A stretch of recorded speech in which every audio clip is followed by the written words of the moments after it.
I'm live. Welcome, and I'm going to talk today about the Criterion Channel's movies that are going off the Criterion Channel. As a subscriber, hopefully you can hear me, by the way, and if anybody comes in here, we'll talk to them with the live chat.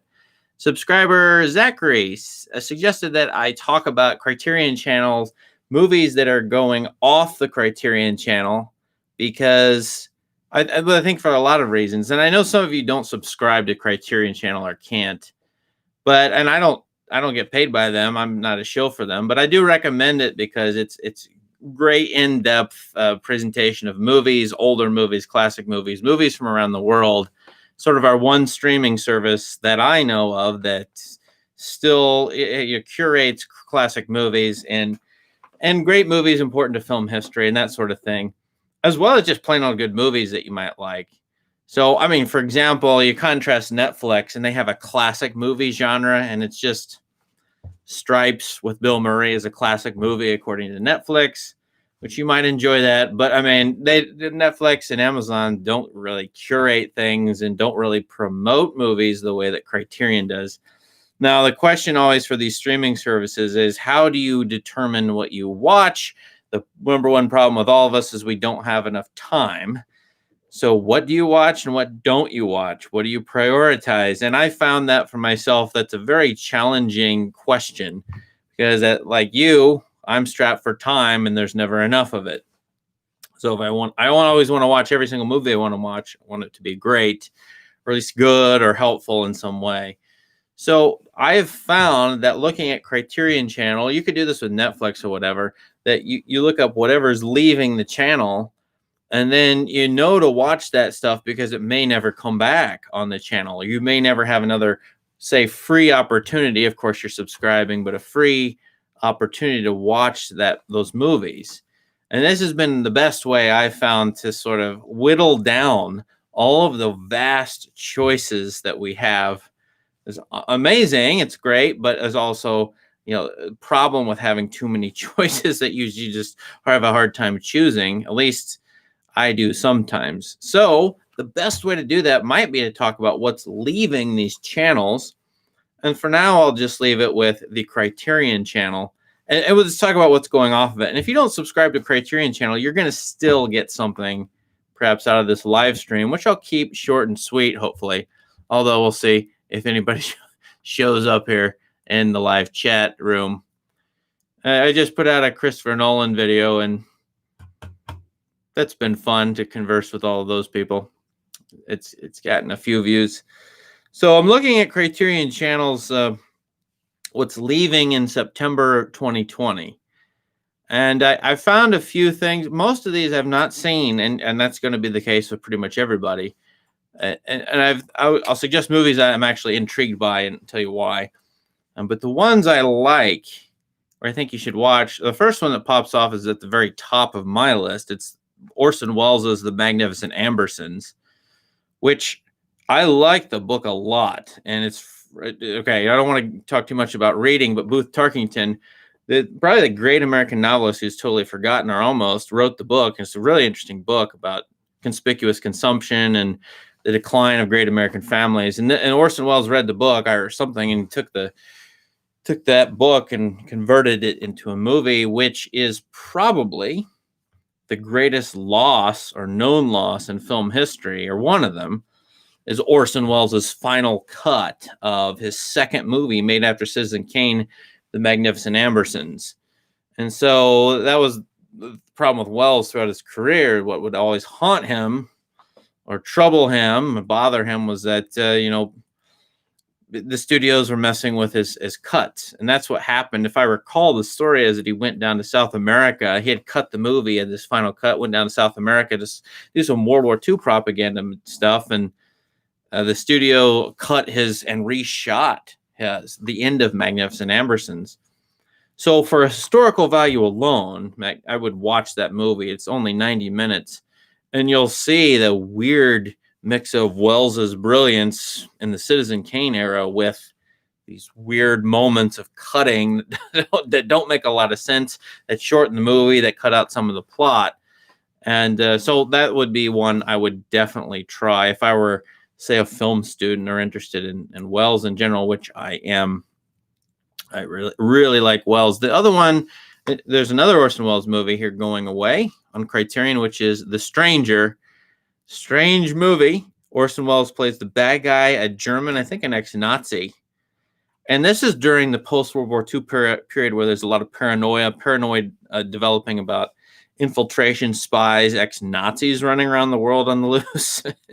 This one has some interesting shots. This is actually 1946. I think Edward G. Robinson is in this one, but that would be the second Welles movie I would try. Again, if you're showing up here, Criterion Channel, we're talking about what's leaving the Criterion Channel and what you might choose. They got a fistful of dollars leaving. Okay. Peter Weir's the Year of Living Dangerously. So I like Peter Weir a lot, I think. At least I did when I watched all of his movies about 15 years ago. So this one is pretty good. Mel Gibson stars in, if I remember, it's about the Philippines and the new dictatorship in the Philippines in the 1960s. Maybe getting that wrong. It has Sigourney Weaver in it. Who is the woman in it who won the Oscar? It's a famous performance too, and I can't remember her name, but I can see her face in my mind's eye. So The Year of Living Dangerously, I think it would be of interest to some of you.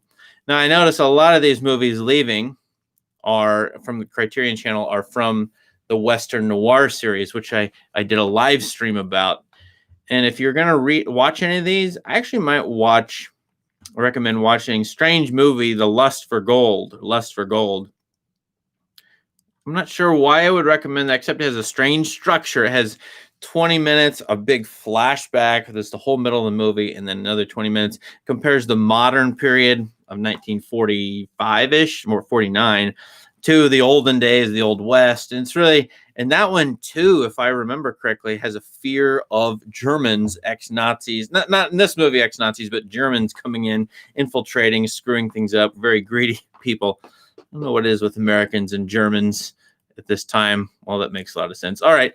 And there's not a lot of rest of these movies. I wouldn't say a lot of these are probably worth pursuing. There's a Mufuni documentary, which I haven't seen, but I'm all for trying that one. Barbarella, which is bizarre 60s camp science fiction. And what you do with that is you get together with your friends to make fun of it, and it's wanting to be made fun of. It's a ridiculously looking movie. So those are the ones probably I would go for first.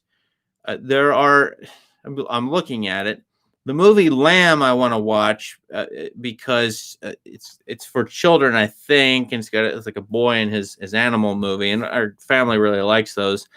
Oh, and I see the first Mad Max movie is leaving Criterion Channel. I was not interested in that much, but maybe you are. I like the other Mad Max movies better. So the one I will be watching and have not seen is Jafar Panahi, whose name I am probably butchering, is Iranian director in the wake of, or the tutor of Kiarostami. I would try his stuff. I just did a video a few weeks ago, maybe 2 weeks ago, on his movie The White Balloon, which is his first movie. Very interesting sort of riff on what Kiarostami was doing. And he's got a couple other ones here I have not seen. This is not a film. I'm sure it's like Kiarostami, where it's a documentary, but not. And it's trying to show you how fake documentaries are and what's real and what's not. What's a real movie and what's not a real movie. Those are considerations. But I would watch that one and maybe try his movie Taxi. So I think those are the two I'm going to go for. And I don't know if I have time for anything else. But the Bertolucci movie, The Sheltering Sky, would definitely try. Gun Crazy might be a good noir. I'm looking at The Devil's Doorway going, I don't think I've ever seen that, but that's a Western by Anthony Mann from 1950. So I would say, you've got a couple choices you ought to watch. The Welles movies for sure. The rest of these, try them if you like. You know what you like, so try them. And this is the method I highly recommend. I've been doing this for months, is looking at what's leaving at the end of the month, and then formulating what I'm going to watch based on what's leaving. And usually I'll find 2 or 3 things I must watch because I know they're leaving the channel and I may never see them. The only way I can see them is if I acquire the DVD or Blu-ray and pay money for it. So thanks for showing. There's a few people here. You have any questions for me? I'm just really curious. Anybody? I don't do live streams, or I'm practicing a live stream really here. So anything at all? All right. Have a good weekend, everybody. And well, whenever you watch this, have a great weekend. And I will be reviewing new movies as I showed you. I reviewed Tenet. I'll be reviewing new things as they come out. Sometimes they'll be popular fare, and I just do that for the fun of it. And will I be a curmudgeon all the time like I was with Tenet? Don't know. But I'm a little bit more picky than the average person, and I don't always agree with the crowd. So, hi, CEO of Swag. Yeah, thanks for coming here and liking the video. I see people showing up, so this is good. Well, I'll tell you what movies I'm working on, and you can tell me what you would like to see. So I actually put out a newsletter that tells people, gives some recommendations, because it's really hard to know what to watch. And if you want to follow me and follow my recommendations, great. There's a million critics on the internet. You got to find the ones that you sync with. So I got a newsletter. Sign up for that, because I'm telling you, here's family fare. If you have a family or kids, it's really hard to find movies that sort of commercial products. And yeah, I watch some of those, like Disney movies occasionally and Pixar, but good movies for kids. And so I put things in there I think would be of interest, whether historical value, and I test them on my own children, which is kind of cruel, but we found a few things that are off the beaten path. So, and then I put in there in the newsletter things you should watch that are challenging artworks. So try the newsletter, and you'll get a couple extra recommendations, but it also has in there movies that I'm working on. And I just completed the Three Colors trilogy. I did video on each of the Three Colors trilogy, which will be coming out. I'm doing things way ahead of time, October and even November. So I'm liking what I did there, but especially I got a new camera. I'm not using a new camera. Do I plan to review anything by Fellini? Yes. In fact, Nights of Cabiria is already in the queue. It's already done and coming out. I got a full-time job, so I've got to make them when I can and then queue them up. Also, it helps to make videos ahead of time, because you never know when you're going to be blocked or demonetized. So it's nice to schedule them 30 to 60 days out, which is what I do. But yeah, Fellini, I want to do a Amarcord 2. Do you have any other suggestions for Fellini that you really, really want? 8.5 is a bear. I mean, I don't even know how to do a 10-minute video on that. It's super complicated, but it could be. Yeah, okay, that's a chore.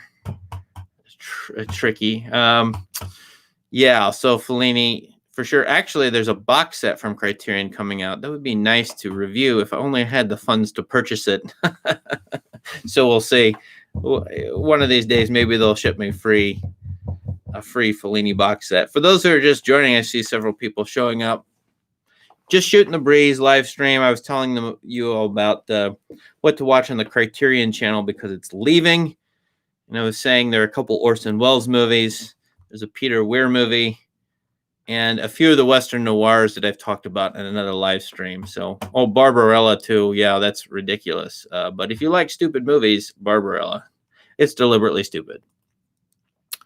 Birdman. Someone's saying Birdman is really good. You mean the Birdman of Alcatraz or Birdman with Michael Keaton? Let's see if this person can reply. CEO Swag. Birdman is with Michael Keaton is an interesting movie because I saw a lot of people pan it. Oh, you're the guy from the United Arab Emirates. Awesome. I only know the Arab Emirates through Mission Impossible movies, or pictures or something like that. It's portrayed ridiculously in all these movies, so I'm sure it's saner there. Thank you. I hope it's not too hot over there, but it looks like a very interesting place. The Birdman with Michael Keaton, I like that movie a ton. I really do, but I know there are people who don't.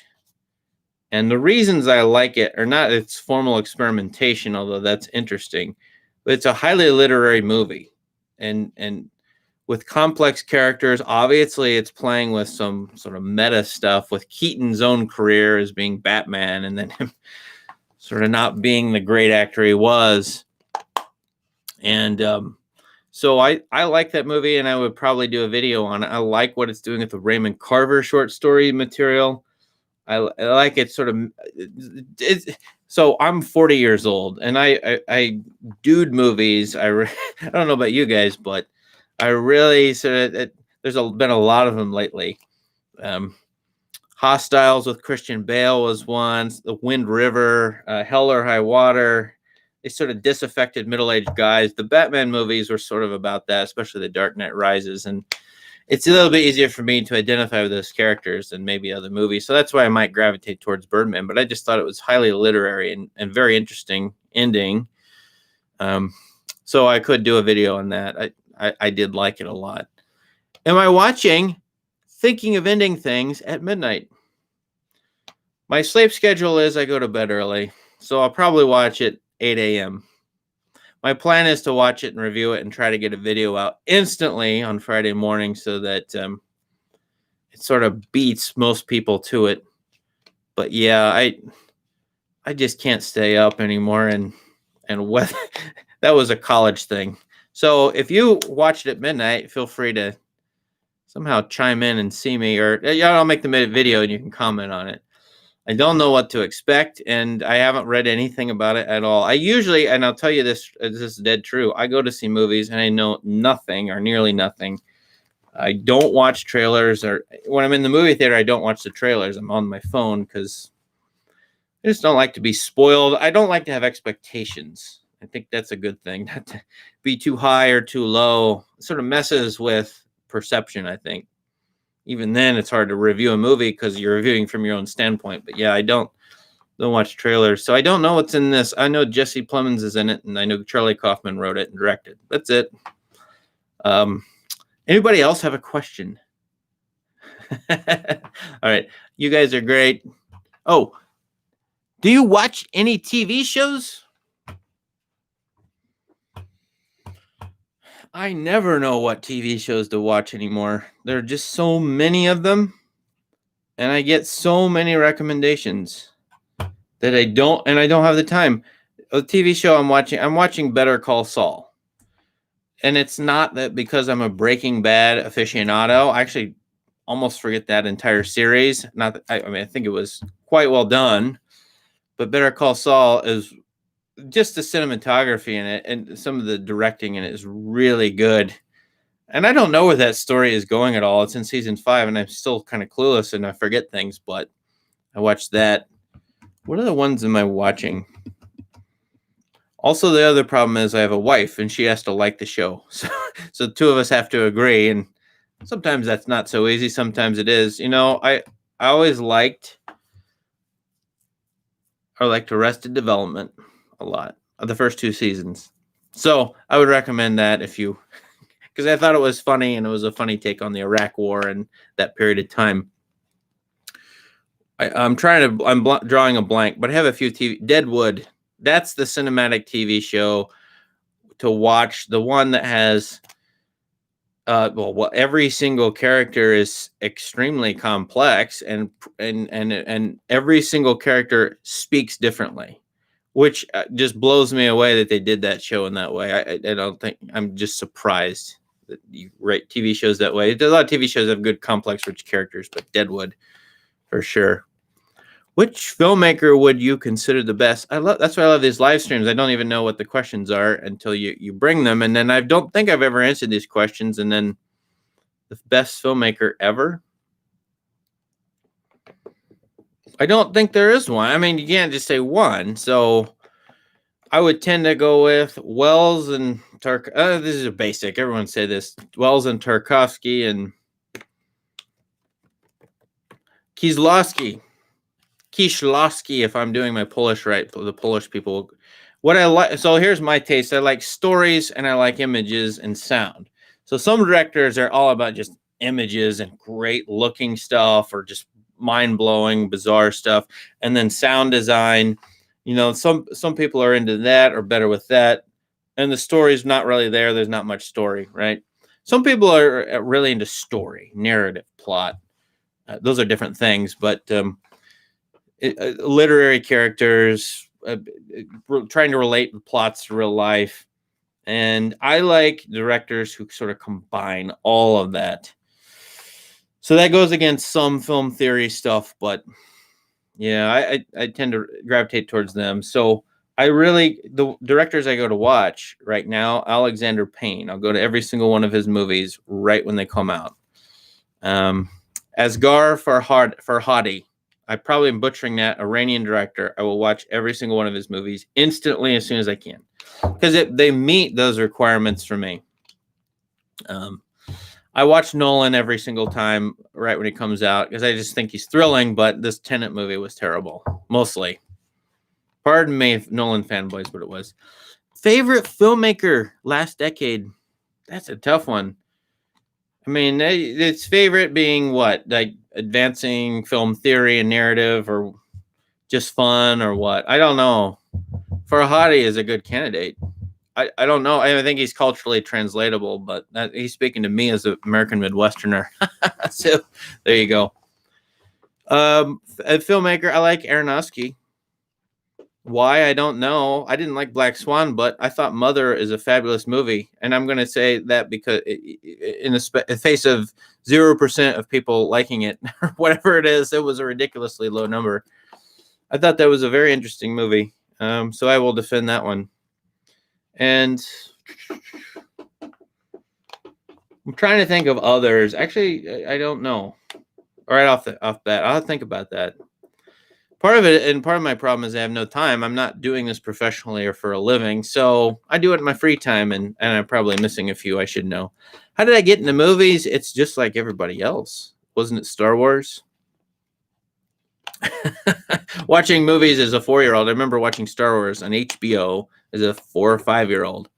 Return of the Jedi, and I remember really being into that. What does that mean? I don't know for me anymore, but I think here's the thing with movies. They're deceptive in that they look simple and they feed you basic entertainment needs. They're escapes to another world for 2 hours, and you get to sort of drown out your life or live vicariously or enjoy a fantasy, right?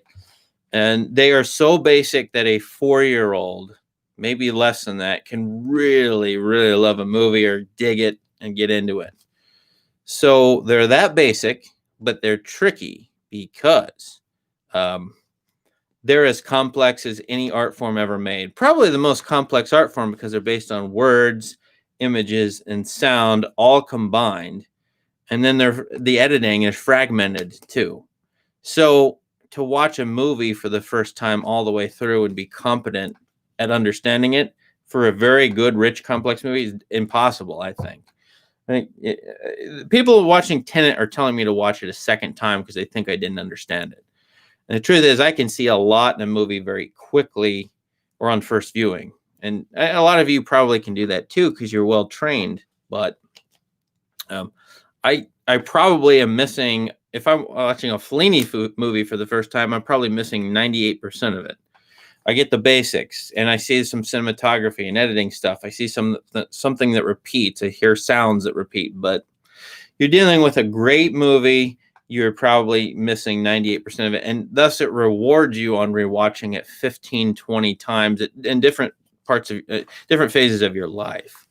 So it's as complex an artwork as I can think of. And look behind me, I read a lot, and I've spent 20 some years of my life. I have a doctorate, whatever, reading very complex books.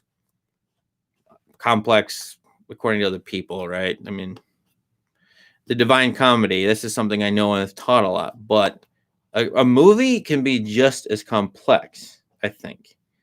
So the challenge is to go into a movie and seek to understand it in all the possible ways. And of course, that's impossible.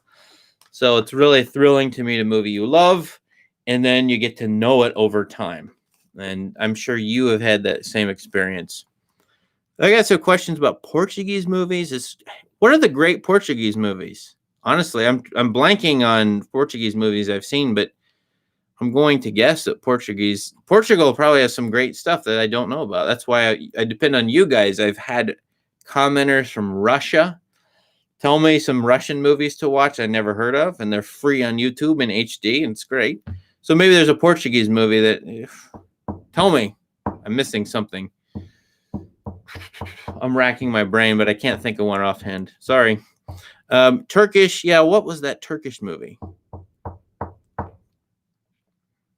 It's in the Martin Scorsese World Cinema Project, and I forget. It's like, to me, this is the way I relate to it. It's like American Western, but I forget which one that was. That was really interesting. Thoughts on? Oh, Nuri, I don't know Ceylon. I don't know that one. So you should introduce me. That's why I'm here. I'm learning from you. The channel is learning about movies. The title of the channel. You know who does the learning? Me. So that's why you guys are here, to introduce me from stuff from all around the world. Films. Okay, yeah. So in the chat, there's a commenter from Portugal giving us some recommendations, which is just great, because at this point, movies are a universe. Here's the challenge: movies are particular to your culture, and in some ways, people from other cultures cannot understand movies. They're made by you or for you, right? Except that movies are a universal artwork, and they're accessible to everybody. Every culture in the world I know watches movies or makes movies at this point, I think. So, in a way, that movies provide a vicarious experience of a particular place and time that other people, presumably any other human, at least today, maybe for all time, can access.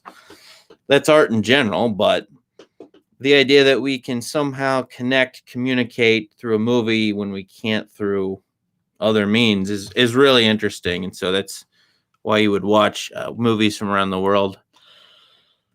Anything else? I'm looking at, someone wrote in a language I don't know. I think you're saying top 10 favorites, but what is the word? Películas. I gotta look that up. I don't know. This is great.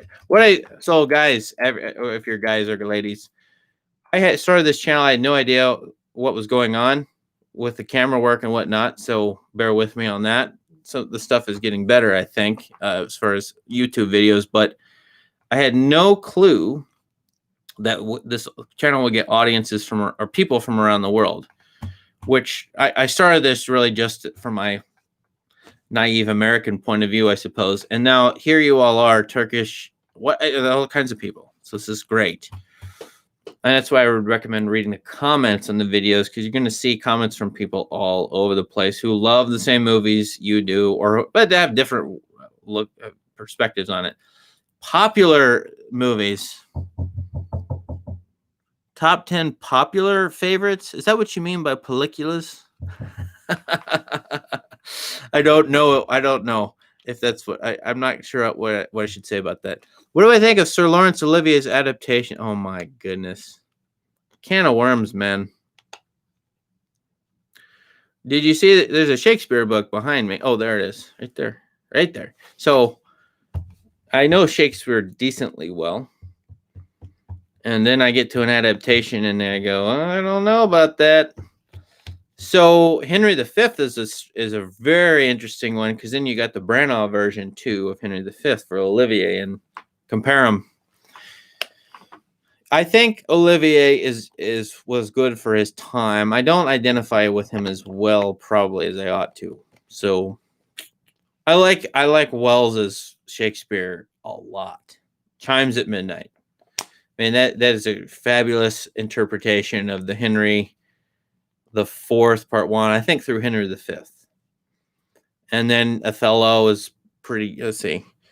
Othello is pretty good, really interesting visually.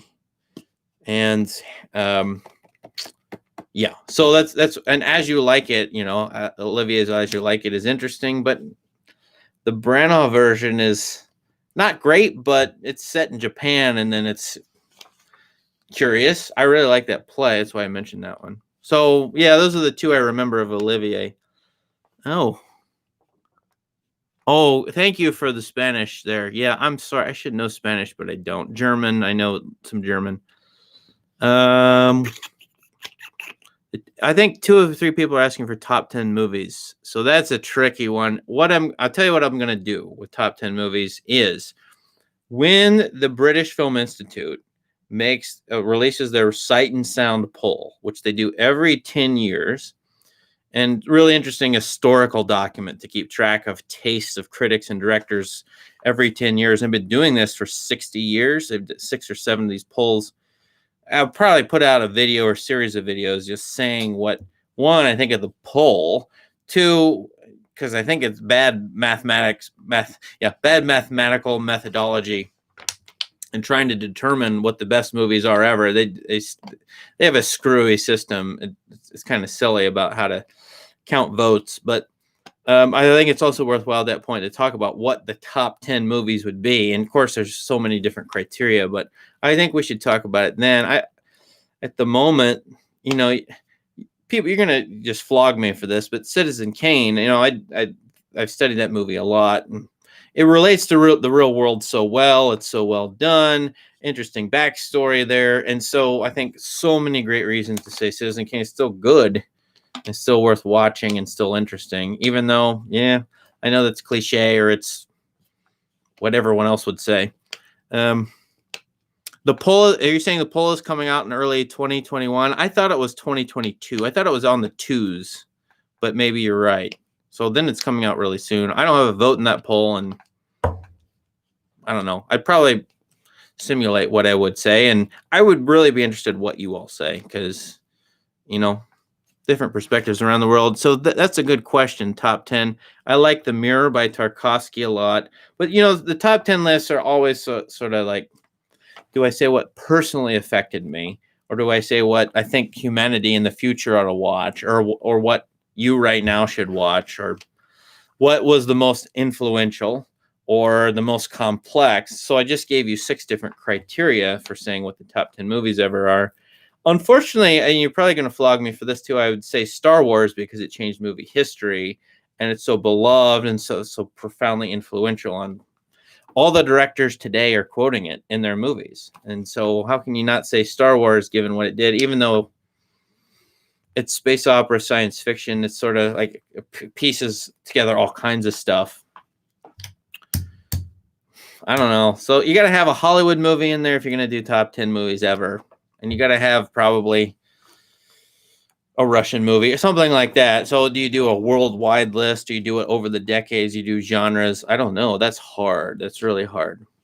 So probably like a top 50 list is a better thing. And that's really what I'm trying to do with my What Makes This Movie Great series, is curate movies, great movies that I know a lot of people like, and there's reasons to like them. And I'm trying to make that, Roger Ebert has great movies, book, and he's got the essays accessible on the internet.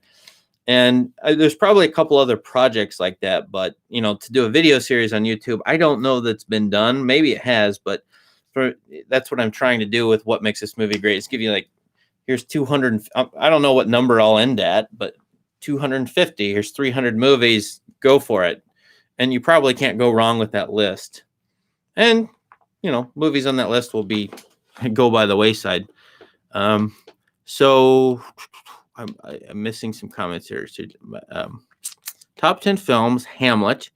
Art is subjective, so no movie can be the best movie. Subjective, that's so tricky. I'll tell you what, though. Think about it. What's a better movie, Citizen Kane or Pod People? Right? Go look up Pod People. I love the worst movies ever made. I thoroughly enjoy them. Mystery Science Theater 3000 was a thing in my childhood. Okay, so I know there's a rehash on Netflix, but I like the old ones too. And can you look at Citizen Kane and the worst movie ever made, or Pod People, and you go, okay, which one's better? And there's criteria that would cause you to say yes, and everyone would say Pod People is worse, right? So who would argue that Pod People is better than Citizen Kane? Crazy people, but maybe they're right. So that's where you say it's subjective, and yet there seem to be criteria. Now, what are those criteria, and which are the more important ones? That's the tricky part. I would say art is intersubjective. So that's a tough title, but intersubjective. That is, there are clear boundaries that make something great or not great. And maybe they're nebulous to you or vague, but most people can agree on what's sort of good, and most people can agree on what's not good. And it's not popular opinion that determines this, but yeah, it is, because humans are doing the interpretation. So it's a very messy subject, but that there's some videos. Yeah, so Netflix recommendations. I should look up what's on Netflix. Are you asking what's coming out on Netflix, or what I would recommend that's on Netflix right now? I mean, that Netflix, I have so many terrible. I have a rant on Netflix that am I the only person who doesn't like it? For a lot of reasons. I think what they're churning out is not great material, and yet they are giving carte blanche to some filmmakers who wouldn't get it either way. I mean, Martin Scorsese can do whatever he wants, right, with the Netflix deal. And the one movie, definitely watch it. I don't know if you like this or not. Ballad of Buster Scruggs. I think that's a fabulous movie by the Coens, and I think it sort of sums up not just their career, but it's got all kinds of literary games in it. Those of you who like Tenet for whatever reason, I'll tell you what, Ballad of Buster Scruggs has so many interesting, interconnections with those 6 stories, and then you can play games with that all day long. So I just love that movie. I thought it was really good. Now, you might not, but I see things in it that remind me of the other Coen Brothers stuff and remind me of old Westerns. And so my mind just goes when I see their movie, that movie particularly. So there's a lot of reasons, I think, to at least appreciate it, if not like it. These are great questions, guys. Thank you. Thanks to the Bailiff review. Yeah, that was a tough one. And 15 minutes. How do you do a 15-minute review of that? That's what I said about Fellini earlier. So I don't know. I'm still working on my, presentation and length and what I include and what I don't include. So I appreciate that. I've seen Once Upon a Time in Anatolia. No, I have not. So thanks for that. I will look that up. Appreciate that. When is Scorsese's new movie coming out with Leo and De Niro? I don't know. Wasn't that one about Native Americans in Oklahoma? If I'm right, I think I'm right about that. That's the one I recall looking at. So I don't know. Are they even filming these days with coronavirus? Have I watched The Cabinet of Dr. Caligari? Yes. Yes, I have. Now, okay, guys, listen to this. Now, anytime I do a movie, and this is dead true, before 1942, I do a video on it. No one watches it. Well, not a lot of people watch it. So Harold Lloyd, I did one on. Chaplin, Mr. Deeds Goes to Town, and I'm doing them because of the Legacy Project and because I think it's important to include those movies. And there's a whole lot more in the silent movie world, a whole lot more in the era of silent movies in the 1930s. But in truth, YouTube is not promoting that. YouTube is promoting brand new things, and that's what hits with the population. So, in fact, even if there were a lot of people interested in Chaplin, I'll just throw Chaplin out there, you probably wouldn't get any hits on it. I mean, that's the problem with YouTube. So, I'd love to do all kinds of videos about Buster Keaton, for example, but I'm sort of trying to build up an audience here so that I'm pacing. Let's see, what's the phrase? A pace. Yeah, I'm running with people and trying to. I know you like this stuff. I'll do a video on it, and I like it too. Later on, I'd like to do. Oh, here are some movies I think you would like, and I'm already starting to do that. But that's the problem with the silent movie era. Cabinet of Dr. Caligari is a really visually interesting movie, and any Tim Burton fan should watch that. I mean, it's not exciting. It's slow, and it's doing things like in the theatrical traditions of the day. But you should watch it for historical value for sure. Boy, these are great questions. I would like to recommend oh, yes. How do I pronounce Coker? Koker. I have never figured that out. I'm sorry. I'm an American. I butcher things, and I'm terrible at that. But that trilogy is remarkable. Yes. So I want to do the video on Where is My Friend's House, which I subjected my children to, and it was great. That is a good kids movie. I mean, there's a kid protagonist in it, and he runs around and he's kind of lost, and you're rooting for the kid to not get lost. When I say you, I mean my kids were. So I think you could show that to children and they might like it. Even the modern children who are on their phones all the time, they might get into that movie. The second movie in that trilogy is fabulous. I'm just hypnotized by that one. And then the endings to them all are great. So you're dead right. Watched Kiarostami. That's my favorite Kiarostami, probably. Very good. Morneau. What are my thoughts on Morneau? I'm going here 40 minutes. This is crazy. So I'm going to be done in a few minutes. But yeah. Did I do something on Morneau? I totally forget. Morneau? What did I? Oh, yes, I did Nosferatu. So that video is coming out in a month, in October. And I'm going to do 4 Dracula movies, and Nosferatu is the first one. So in that series of Dracula movies. So yes. Morneau, yeah. And what else? I got to think about what else he did, because I'm sorry to tell you this, I always mix him up with Lang. And there's German expressionists, so I got to make sure I got the right ones. He did Sunrise, didn't he? Morneau. Yep. And Faust. Oh, watch Faust. Yeah, that's a good one too. So yeah, really interesting. I love German expressionism, but I love romanticism, period. And I feel like, 19th century, 19th century romanticism. I think German expressionism is sort of using that, some of those ideas and some of those moods and tones. So yeah, I like that stuff a lot, even though it's weird. What else, guys? Anything else? Last Laugh? I've not seen Last Laugh. Is that accessible anywhere? Can I find it on Netflix? No. Can I find it on Criterion Channel, though? If I can, great. It probably is on YouTube for free. All those 1920 movies are free. All right, guys. Thanks for your time. I actually taught 3 classes in a row today, 75 minutes. Bored my students, but some of you are hanging out here, and it's great. So this is like a 4th class for me, and it's great to have some interaction. I appreciate it. My videos are informative and brief. I recently watched your videos. Thank you. I hope. Where are you from? Are you from India? India, Portugal, UAE. Who did I miss here? Great stuff, guys. Thank you. I will try to do, as I said at the very beginning of this, live stream each beginning of the month to talk about what's leaving the Criterion Channel. That was the whole reason for this live stream. Talk about leaving the Criterion Channel so that you can have some recommendations if you subscribe to it. And if you don't, then you still get the recommendations. But the way I approach the streaming services is, how do I know what to watch? There's so many choices, right? There's 2,000, 5,000 choices. I tend to look at what's leaving the channels so that I know I may never see it again. So then I'll probably watch that. That's the whole point. Thank you, though. I appreciate it. India, I would love to visit. Indian food is my favorite cuisine. So you are great. Thank you.